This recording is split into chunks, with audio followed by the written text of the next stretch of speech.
What's up, everybody? Hope you guys enjoyed that little cinematic video of Matt's really awesome 240Z here.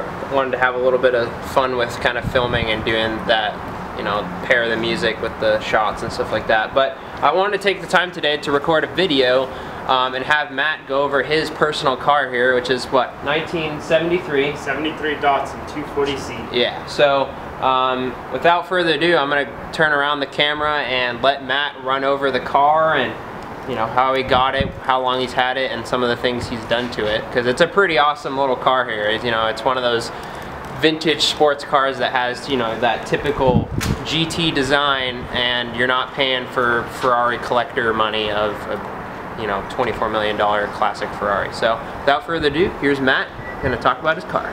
Give us the lowdown of the 240Z. Okay, so this is a 1973 Datsun 240Z, which is the last year of the 240. They made it from 70 to 73. The factory color on this is sunshine yellow, which is a rare color to have for these cars. It makes it a little more collectible to any Z enthusiast. I picked it up in my junior, going into senior year of high school. I've had it about 5 or 6 years now. Cosmetically, it's relatively the same as when we picked it up. The paint's all the same. It's been resprayed once back before I ever owned it. You'll notice different wheels and tires that are slightly bigger than what came on the car stock. I've still got all the stock parts to it, the stock wheels, different things like that. I can show you guys so these cars had an inline 6. So it's kind of got the cool reverse latch hood here. It opens the other way. Since owning the car, we've put in a new radiator, Champion radiator. I've got new strut bars. It was just actually repainted about a month ago. It took me a long time to get that done. When I got it, it was kind of in a crappy silver condition. So that's been repainted. We've put on, let's see. That's probably, those are some of the bigger things that we've done. Like I said, mechanically. Have you ever rebuilt the carbs? We haven't. Oh, okay. Have not had to do that. But you've done like typical, do you do like oil changes yourself? Correct. We do oil changes ourselves. We ran a new stereo that through the car. Right. With the new blocks in the back. The suspension we took to a shop to have them go through the suspension. And so that's been done by a professional shop. At some point the next piece will be to take out the manifold and run maybe some sort of different headers.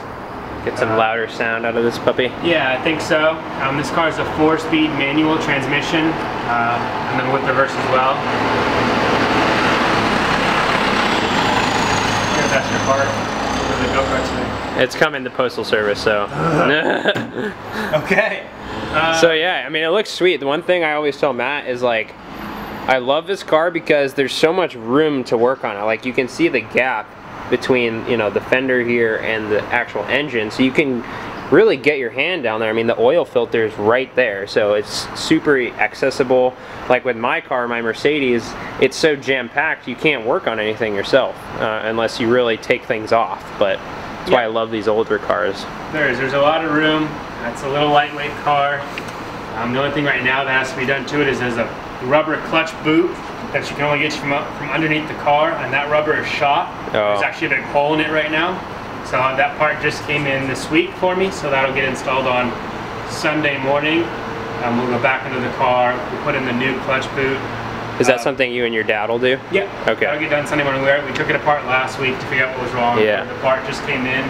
That, and then the seals on the back all have to be re-glued in. When we first got the car, we had all these seals, but they weren't actually, they were shot. We had brand new seals. So these have to get glued down. This is the new stereo box. The car's relatively loud. Wow, that looks stock. I would have never guessed that. That was installed by me and my dad. Cool. And there's the other strut bar. Yeah, so that adds a lot of rigidity to prevent body torsion and twist and stuff. It does. It makes it a lot more fun on those windy roads. Could you feel a difference between before and after? Oh, without a doubt. It's night and day. Now, I mean, it was fun when I first got on the windy road, but it was soft and squishy, and you never were all that comfortable. Yeah. With the new stud brace, it does make a big difference. We went in and put on the new chrome bumpers. Yeah, those look clean. That was pain in the ass trying to get those parts. Those were not easy to find. Yeah. Different lights we've put on, the badging, we've got all new badging, which is an easy thing to do. Yeah. One of the things you'll notice Andrew had pointed out earlier was on these cars, and I can't remember the year, you didn't have to have a mirror on the passenger side. Yeah. So if you see any of the older cars, normally with a passenger mirror, it's not stock, it's something that they went ahead and installed. This, like I said, this is 73, so it's smog exempt and it's got no passenger mirror, it doesn't have to. It's not something I'll ever install. Huh. Yeah, that's interesting. So I'm curious as to why they never had the mirror on that side. Safety wasn't as important. Yeah, I guess so. No airbags, you know, minimal seat belts. Wait, seat belts weren't a thing in '73 yet, though, right? You didn't have to. You didn't have to have the. You just had the lap belt, one. Just a lap belt. Right. How strictly they enforced that back then? Yeah. Who knows? I mean, this car has the lap belt. Right. In it, and those are newer. The seat belts, when we got the seat belts, were all ripped. Right. But they're just the regular lap belts. So did you say you had to do upholstery work? So here's the inside. The seats and everything is all stock. All the wiring was done for the radio. But all the upholstery is going to be stock. It was in really, really good condition when we got it. Yeah, it looks really nice. It's got new carpets. That's something you just buy. Yeah. I mean, these bucket seats are awesome. I mean, they are, and they've held up ridiculously well. These cars have shot up in value in the past 5 years. Yeah. I was just talking to someone before. We picked this car up at a reasonably low price, and now they're estimated, between $20,000 and $30,000 depending on condition. Yeah, that's good. No power steering, so that was... No power steering, yeah. No power windows. It's just your typical analog car that's bare, raw to the bone. It's a lot of fun to drive. It is. It makes it, on those windy roads, when you're shifting, you've got no power steering. Well, I'm sure that makes it more responsive. Like you can feel the. Yeah, it's all you. You know when you've messed up or when you've taken a turn the wrong way. Yeah. And you feel it right away. It makes for quite an experience on a back windy road. Yeah. And then one other thing, one of my favorite parts is this. He added a carbon lip on the front here. I think that adds a nice touch.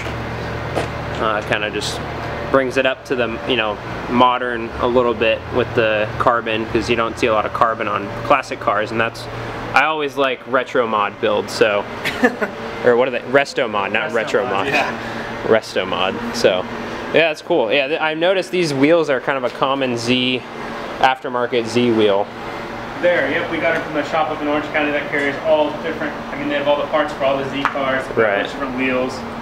These were the ones that kind of we felt fit the car the best, and we're happy with them. Yeah, it's cool. Easy car. So when did you get it?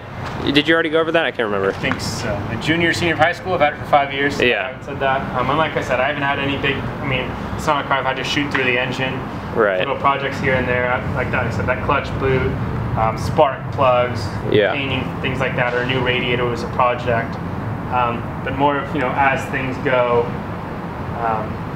That's how we take care of it. I've only been stranded once on the way up to Bass Lake when I had the old radiator and the car overheated. So that was a big problem, was overheating for a while? Okay. Yeah. So we had to have the new radiator, new hoses. The car got just particularly hot where it was just boiling and you couldn't start it. Yeah. Which was an experience. I always check cooling before you take it on road. Yeah. No, I think these cars are great. I love them because they're, your 70s sports car. You've got the, it's got the GT look, long hood, short back.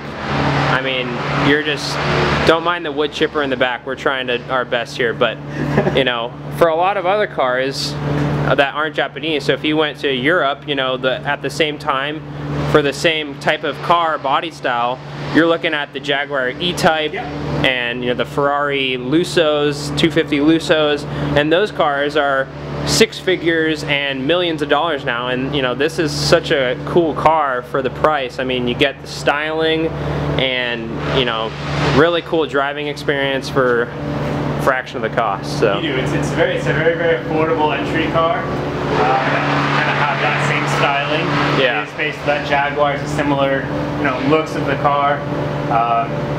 It's this is a car that no matter, you know, whenever you're driving, you get the young guys like me and Andrew that know it, or those older guys that are 90 years old and remember that from their childhood. Yeah. It's a very collectible car. A lot of people know it.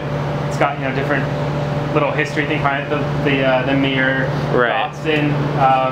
That's the predecessor, or so no, the people before Nissan. Yeah, so Nissan had to change their name to Datsun to be able to sell cars in America because they were Nissan was funding some of the stuff for the war. Oh yeah. And they changed it to Datsun. Right. They held Datsun for I don't remember how many years. And then I think it was like the 80s, right? Late 80s. They held it for a while to make sure they could sell it in America because America's a huge market for them. Yeah. And once the war, you know, America had kind of forgotten a little bit about Nissan. They brought it back. Right. But Nissan is Datsun was for a few years. Yeah. They did change the name. Yeah. And parts are readily available, so it's not that hard. Yeah, you find. I mean, like I said, I've got the hookup over there in Orange County that has all the parts for these cars. I haven't had to really struggle for many things. Yeah. The windshield, wiper blades were kind of a pain in the butt to get. Oh yeah, those are probably an odd length, right? Yeah. So the Z-Story, I believe, did not have these. I believe that was one of our challenges was finding those on eBay. And gotta love eBay. Yeah. So, yeah, it's a cool little car. Always love riding it because you're really low to the ground and just get that raw driving experience because there's the suspension stiff, so you feel all the bumps, but you feel really connected to the road, especially with the manual transmission there. So. You just got your first experience with the manual transmission? Yeah. No, second. With this car, the first? Yeah, first experience with this car. So. That's why I'm so excited to get a manual transmission car in the future. It's just so much more of an engaging experience. So, but yeah, long hood, you get the little bulge here, which is a cool thing you see while you're driving. You probably saw in the clips before this, but it's just a clean car, really clean example that Matt's got here. He keeps it in good shape. And he takes it out to car shows and gets all sorts of compliments all the time. So he enjoys it. Not as fast as your Mercedes, but yeah. You know. Each car has their own things. I wish my car was a manual and I wish it was a little bit more of a raw experience and easier to work on, but yeah. Every car's got its pros and cons, so. Yes, sir. But you can, you know, always swap a LS1 motor out of a Corvette, you know? Yeah, if I was rich and, you know, didn't care about the value and all that kind of stuff. Throw some wide body flares, big wing on the back. If you guys get one, don't do it. Stay soft. That's how you get your money back. The Andrew approach, which is fast and then no more money, or the little slower, but I get my money back. That's the approach. Yeah, I honestly don't know what I would do. If I had a lot of money, I'd probably do a nice resto mod on one. Oh, absolutely. And then, if I have the money. Yeah. College kids don't have a lot of money. Yeah, exactly. So, anyways, so this was a kind of a little bit of an overview to we just kind of want to do a quick video running down, kind of show you guys all about it and some of the history behind it. So, thank you, Matt, for bringing it by. It was a pleasure. It's easy. Now let's go get some lunch. Yes, please. So, thank you guys very much for watching. I hope you guys enjoyed this video featuring Matt's car. There'll be more go-kart build videos to come. We're just waiting on the torque converter belt, which technically should be here today. It's going to be here today. Yeah. So when that happens, more drifting action is gonna happen because it's so much fun, and I didn't get as much footage as I wanted to last time, so I'm going to make sure I get plenty of footage, including GoPro point of view footage as you drift. So I think that'll be pretty sick. So anyways, thank you guys very much for watching. If you have any comments in the if you have any questions, please feel free to leave them in the comment section, and I'll be happy to relay them to Matt and answer those for you in case you're looking at buying one or need some help on your restoration. So again, thank you for watching. If you haven't already, subscribe to my channel for some awesome car videos and go-kart videos, and I'll see you guys in the next video.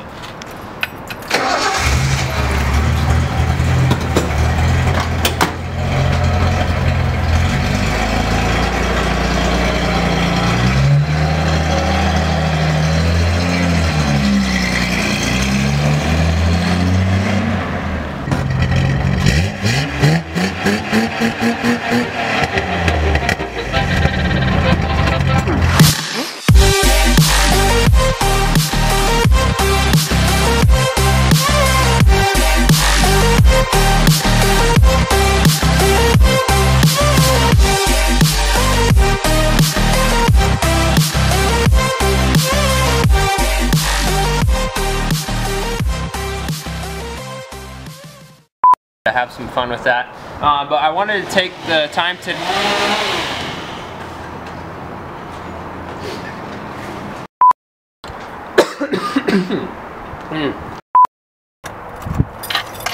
One more time, the key got stuck.